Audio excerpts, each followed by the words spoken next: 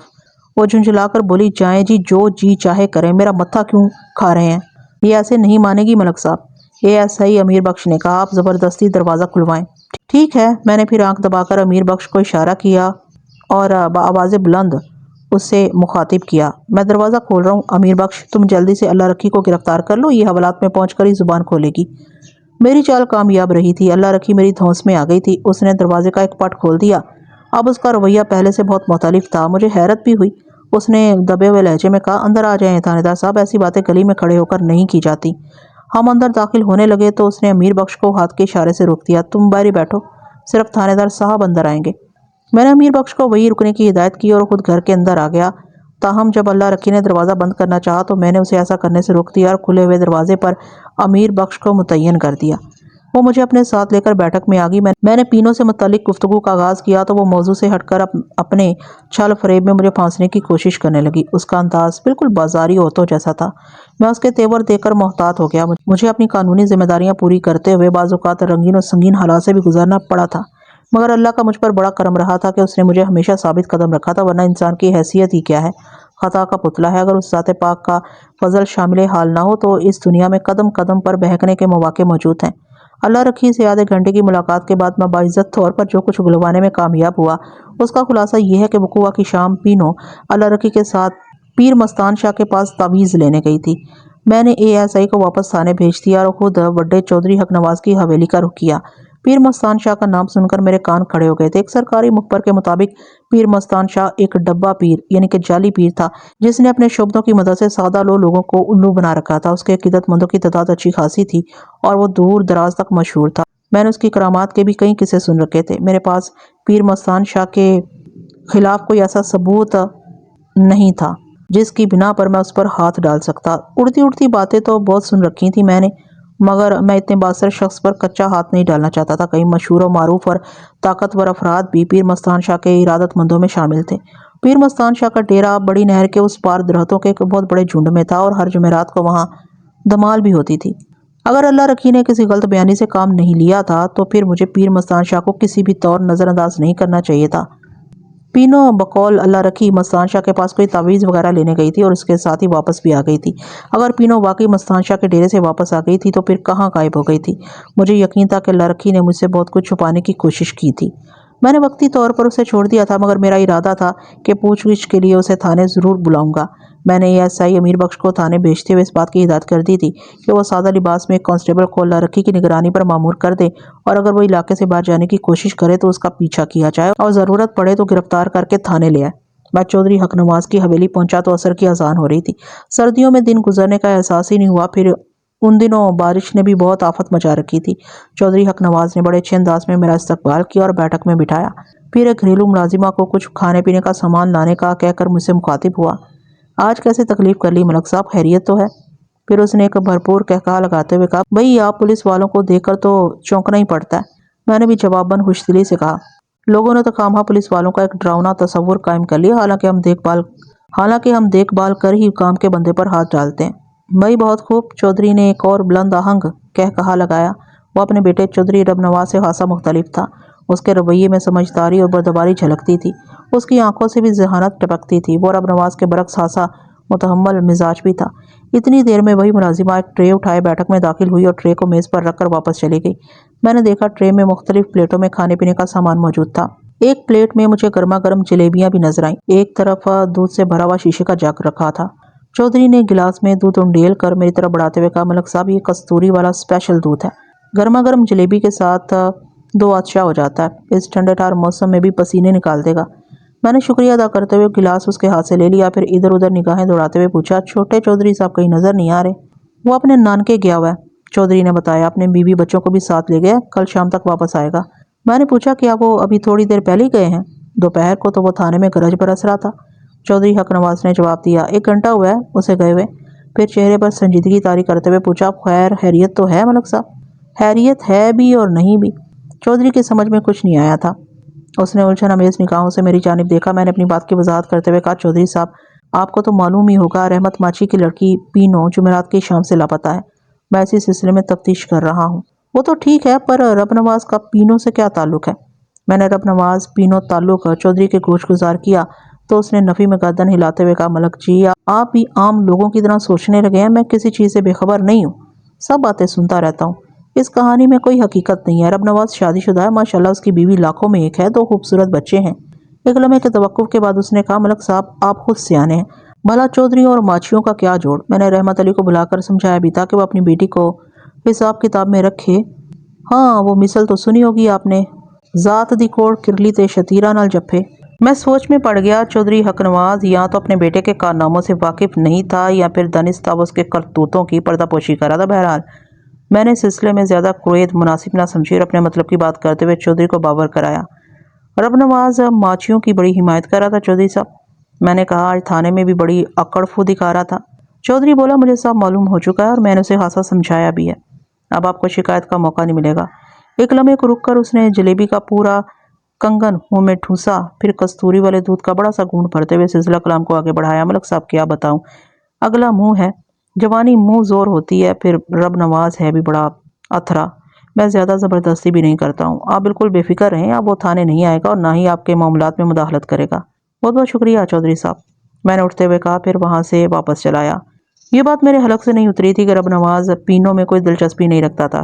خیر یہ ایک باپ کے جذبات تھے، اکثر والدین اپنی اولاد کی غیر نصابی سرگرمیوں سے آگاہ نہیں ہوتے، اس کے باوجود بھی وہ انہیں سمجھنے کے دعوے کرتے رہتے ہیں۔ میں تھانے پہنچا تو میں نے برآمدے میں حوالدار فرمان علی کے ساتھ سرکاری مخبر چراغ دین کو باتیں کرتے ہوئے دیکھا۔ کیا ہو رہا ہے چراغ دین؟ اس سے نظریں ملتے ہی میں نے کہا، بڑے موقع سے آئے ہو، میں آج تمہیں بہت یاد کر رہا تھا۔ اس نے مجھے سلام کرنے کے بعد کہا، خیر تو ہے ملک صاحب؟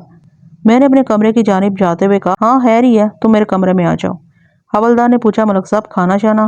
نہیں طلب نہیں ہے، میں نے ہاتھ کے اشارے سے منع کرتے ہوئے کہا، آج دوپہر کا کھانا تو گول ہی ہو گیا تھا، مگر ابھی تھوڑی دیر پہلے میں چودھری کی حویلی سے دودھ جلیبی سے خوب سیر ہو کر آیا تھا۔ چراغ دین کمرے میں آ کر بیٹھ گیا تو میں نے اسے ساری صورتحال سے آگاہ کرنے کے بعد کہا، ہمیں آج ہی پیر مستان شاہ کے ڈیرے پر جانا ہے، مجھے امید ہے کہ وہاں سے پینوں کا کوئی سراغ مل جائے گا، اور ہاں اندر صرف ہم دونوں جائیں گے اور وہ بھی سادہ لباس میں، باقی نفری ڈیرے کو چاروں طرف سے گھیر لے گی، کیا خیال ہے؟ وہ چند لمحے سوچتی ہوئی نظروں سے مجھے دیکھتا رہا، پھر بولا، خیال تو آپ کا درست ہے، مگر میری ایک تجویز ہے۔ ہاں بولو۔ وہ بولا، ہم وہاں سائل کی حیثیت سے جائیں گے تاکہ پیر مستان شاہ کو ہم پر کسی قسم کا شک نہ ہو، اگر لڑکی وہاں سے برآمد ہوگی تو آج ڈبے بیر کا راز بھی فاش ہو جائے گا۔ ایک لمحے کے توقف کے بعد اس نے کہا، پولیس کے جو جوان ڈیرے کی نگرانی کریں گے وہ بھی سادہ لباس میں ہوں گے اور اب وقت ضرورت ہم انہیں پہلے سے طے کردہ مخصوص اشارے سے اپنے پاس بلا بھی سکیں گے۔ میں نے چراغ دین کی تجویز سے اتفاق کر لیا۔ اس کے بعد میں نے 8 پولیس والوں کی 4 ٹولیاں ترتیب دی، ہر ٹولی 2 پولیس جوانوں پر مشتمل تھی۔ طے یہ پایا تھا کہ ڈیرے کی چاروں سمتوں پر ایک ایک ٹولی پہرا دے گی۔ میں نے تھوڑے تھوڑے وقفے سے ایک ایک ٹولی کو روانہ کرنا شروع کر دیا تاکہ وہ نگرانی کے لیے محفوظ مقام تلاش کر لیں۔